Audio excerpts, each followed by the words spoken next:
Okay, I've gone through limb reduction in some detail. I think it's a great sort of trait. It's evolved repeatedly in lots of different animals.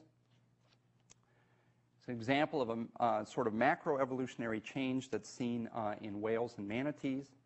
And it's a kind of trait now where evolutionary studies have made it possible to document major morphological change that occurs in naturally occurring species, to trace those changes through the fossil record, to track down the number and the location of the chromosome regions that control the morphological differences, to identify specific genes that normally build the corresponding morphological structure, and to study how those genes have changed in natural populations. So we now know a lot more about the detailed molecular mechanisms that control these sorts of traits than we did at the time that Darwin wrote, but the details and the additional data that come from many fields all support the key original idea of descent with modification. That's exactly what's supposed to happen with a good scientific theory. Science should fundamentally both explain existing data and make predictions. As we've seen, Darwin predicted that the Earth must be old, that transitional fossils must have existed in the past, that variants must be able to arise and spread through populations, and that very different organisms must be related to one another.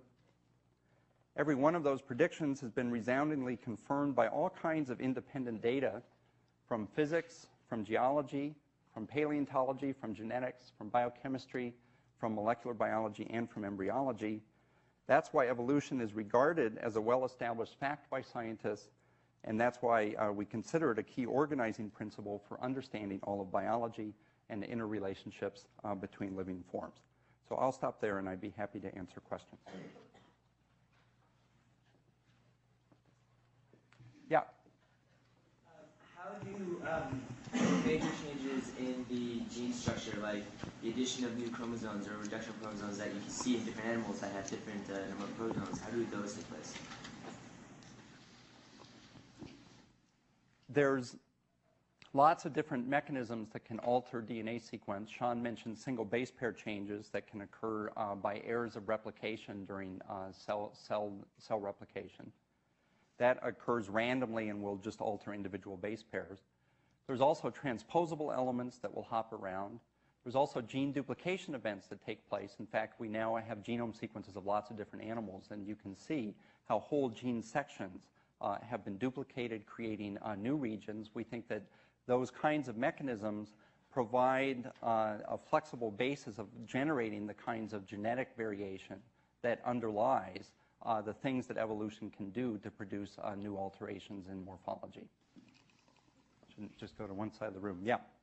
My name's Andrew. In the example of the Drosophila with the extra eye on its leg, did that eye work, and did it affect the working of the two regular eyes on its head? So remarkably, that extra eye spot is actually innervated.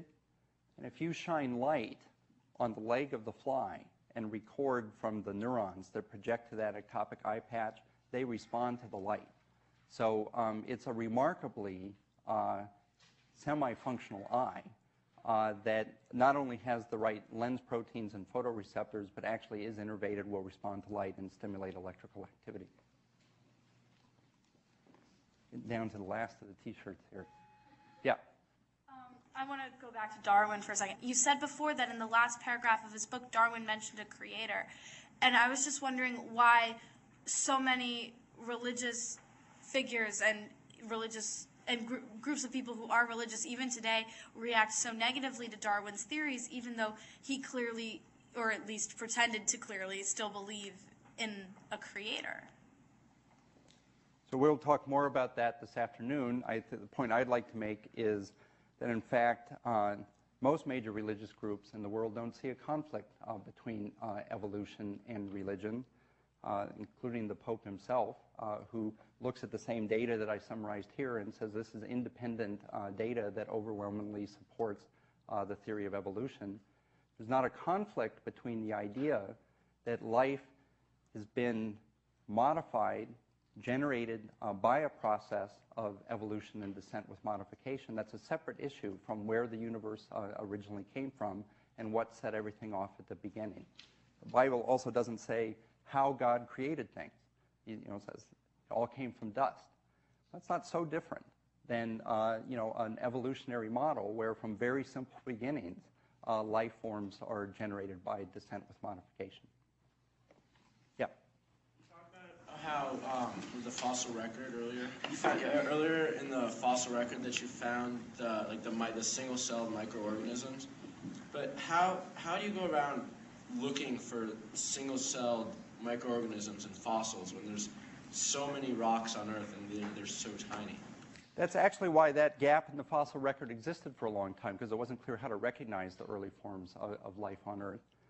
One of the real breakthroughs came from a realization that sometimes these single-celled microorganisms will accumulate in large mats. So you can actually see this today off the western coast of Australia. There's these structures called stromatolite.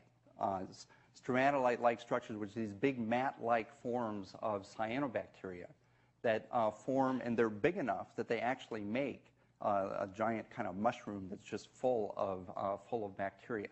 So those forms can be seen today, and those are the structures that were first recognized in the fossil record. Very similar sorts of accumulations, incredibly high density, all laid out in little chains and mats, just like you would see today in a modern structure off of Australia. These bacteria still exist in the world today, and they can be recognized in the fossil record originally because of that unusual grouping of them. And then once it was clear that those things existed, you could begin looking for more and more rocks that had the characteristics that they would have been laid down in the kind of nearshore environments where those structures are formed. I think this is my last T-shirt, but I hope that doesn't mean the end of the question. Yeah. I was wondering if they've been able to trace the evolution of viruses as well, and possibly when viruses first came into existence from specific tissues. So there's lots of work when new diseases break out. There's lots of questions about where the disease organism came from. So that's looked at by sequencing the virus and trying to see how it's related to other known viruses. As patients are treated with drugs, drug-resistant forms of the virus will emerge within the body, a dramatic example of evolution occurring in medicine. Again, if you sequence the genome of the viruses that have emerged in a patient that's being treated with drugs, you can see individual base pair changes that have occurred within the virus that are part of the evolution of drug resistance.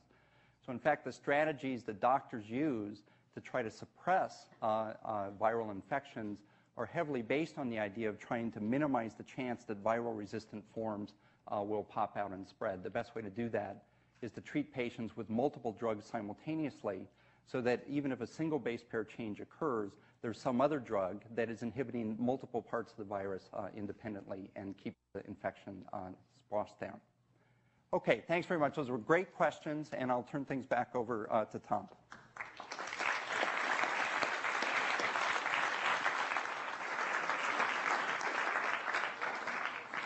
Thank you, David Kingsley, for an outstanding talk. We're going to break now for half an hour. When we return, Sean Carroll will conclude our journey of evolution by talking about human fossils and also human genetics.